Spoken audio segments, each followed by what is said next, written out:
तर पहा प्रश्न आहे, खालीलपैकी कोणत्या वर्षी फेब्रुवारी महिन्यात एकच वार 5 वेळा येईल? इथं ऑप्शन आहे 2010, 2008, 2009, 2011. तर फेब्रुवारी महिन्यात एकच वार 5 वेळा येतो ते वर्ष असतं लीप वर्ष. आता लीप वर्ष म्हणजे काय? तर ज्या वर्षी फेब्रुवारी महिन्यात 29 दिवस येतात ते वर्ष म्हणजे लीप वर्ष. तर हे जे लीप वर्ष आहे ते दर 4 वर्षांनी येतं. तर आपल्याला शोधायचंय कोणत्या वर्षी फेब्रुवारी महिन्यामध्ये 5 वेळा एकच वार येतो. तर पाहूया. तर आधी आपल्याला लीप वर्ष काढावं लागेल. त्यासाठी लीप वर्ष काढावं लागेल. तर लीप वर्ष कसं काढणार आपण? तर ज्या वर्षाला 4ने पूर्ण भाग जातो ते असतं लीप वर्ष. तर आता आपण पाहूया.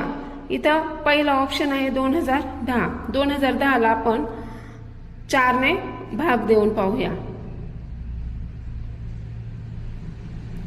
4 पंचे 20.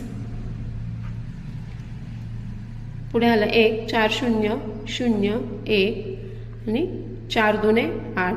तर इथं बाकी 2 उरली. याचा अर्थ 2010 हे लीप वर्ष नाहीये. पुढचं ऑप्शन आहे पहा 2008. 2008ला आपण 4ने भाग देऊन पाहूया. 4 पंचे 20 0 0. पुढे आले 0. 4 0 जा 0 आणि 4 2 8. तर 2008ला 4ने पूर्ण भाग केला. याचा अर्थ 2008 हे काय झालं? लीप वर्ष झालं. म्हणजेच 2008 या वर्षी फेब्रुवारी महिन्यात एकच वार 5 वेळा येईल.